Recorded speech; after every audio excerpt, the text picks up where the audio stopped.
week ago, this pantry was completely empty, and so was my refrigerator and my freezer. And when I say completely empty, I mean pretty much completely empty. We had just moved from Texas to California, had not done any grocery shopping yet. At that point, we were still eating out because we were so focused on just getting our boxes unpacked and trying to settle in.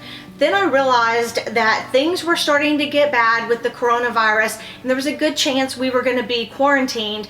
So I needed to get out and get everything stocked up. So today I'm going to be sharing with you some of my best tips for stocking up, because I know that a lot of you are still working on doing that now. Whether you're still shopping in person in the stores or whether you're trying to do your shopping online, these tips are going to help you to figure out what it is that you need to buy and how to most wisely spend your money during this time of crisis. Hey guys, it's Kristi. Welcome back to my channel. So if you've been following me, you know about our move and everything that's been going on. We're still trying to get settled in the house, and honestly, a lot of that is even going to be put on hold. Today I'm going to focus on groceries, but I'm also going to do another video where I talk to you about how I stocked up on essential home goods that we might need during the time of quarantine. As I'm sharing these tips with you and showing you what all I bought, keep in mind that I was stocking up literally from scratch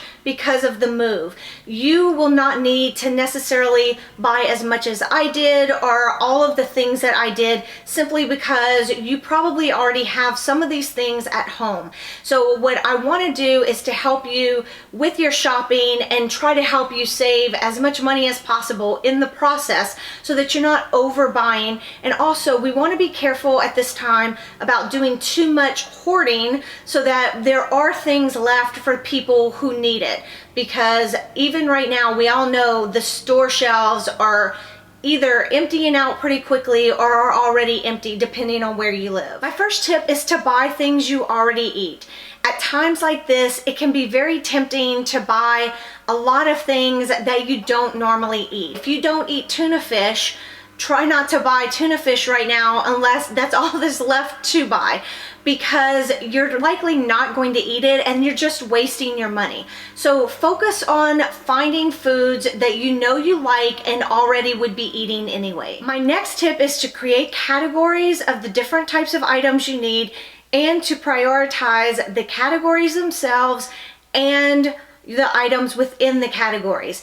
That is going to help you stay on track when you go to the store, whether you're shopping online.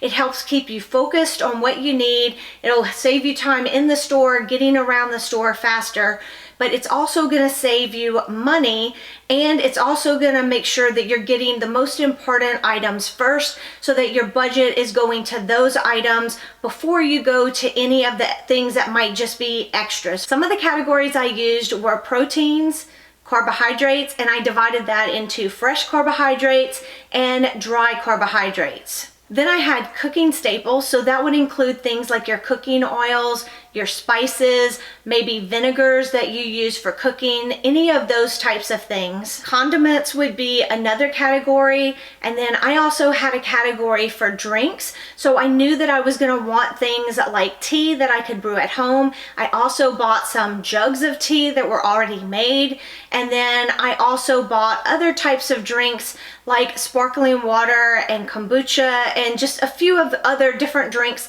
that I knew that we like to have at home. And some of them we might not drink often, but at least I knew we would have it if we wanted it. My next tip is about shopping for meats. Of course, I bought chicken and hamburger meat and things like that because those are just basic staples that if you eat meat, you want to have those on hand anyway. But what I also did was I focused on buying what I would consider big meats. So I bought big packs of stew meat. I bought a big pork roast. Those are things that I knew I could cook and they would last us for a long time. We could cook a pork roast and eat off of that for at least a week, if not more. And not only could we eat off of it for a long time if necessary, but it's also something that we can cook once and then we can slice it up and freeze it and have it for later. My next tip is to figure out your main staples and really stock up on those. So those are the things that you're gonna wanna buy more of.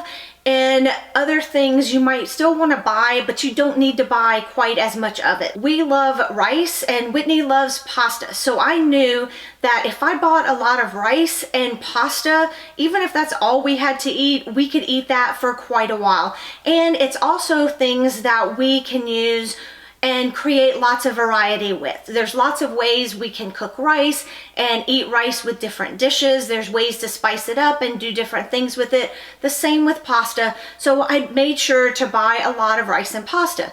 Maybe you don't eat rice and pasta. So there might be other things that you would consider your main staples that you want to buy, and stock up on those and make sure you buy a lot of that. Try to make sure that the majority of the food you're buying are shelf stable or will last a long time. So even if you're buying fruits and vegetables, there's certain things that are gonna last a lot longer than others. So things like bananas. You can buy bananas and they might last you a while on the shelf, but you can also freeze them and do things like make banana bread or other types of things with them, put them in smoothies, frozen. So banana would be a good thing to buy. Lemons, limes, oranges, apples, all of those things will last you a while. Most of those will last a couple of weeks, even just sitting out on the counter. Potatoes, onions, carrots, any type of root vegetable tends to last a long time, especially if you keep it in a cool, dry place in your house. Canned goods, rice, beans, pasta,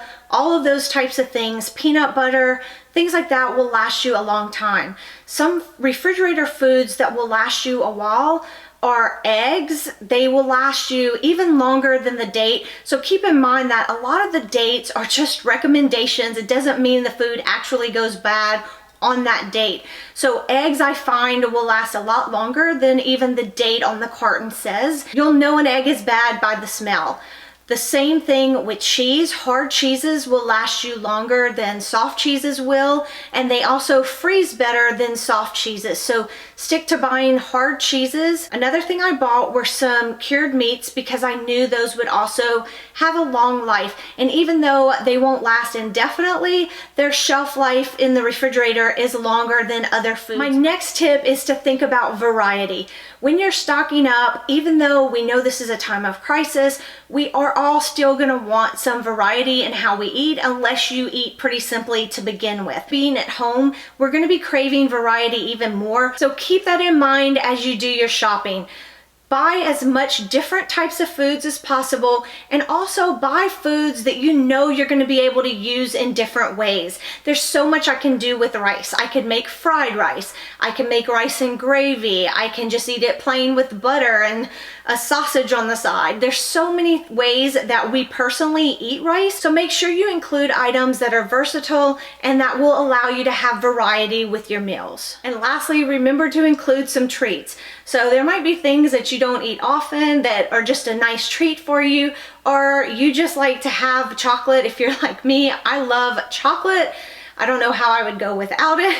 So stock up on things like that that you can allow yourself to have a little treat during this time. Now, this isn't a time to just go crazy and eat whatever you want. You definitely want to be staying as healthy as possible during this time, but allow yourself to have some treats just like you would on a normal basis anyway. So I made sure to buy us some chocolate. Whitney wanted a couple different sweets that he likes, so we definitely went ahead and bought those things, and I even splurged on a few things we wouldn't normally eat. All right, guys, I hope you found these tips helpful. I'm gonna have a couple other videos for you in this little series that I'm doing to help you make sure that you're prepared as we are moving into more and more of us being quarantined or being told that we have to stay at home. I'm also sharing a lot of content right now on Instagram throughout the move. Even though I haven't been making regular videos, I've been pretty active in my Instagram stories, and I'm gonna even continue to be even more active in those stories now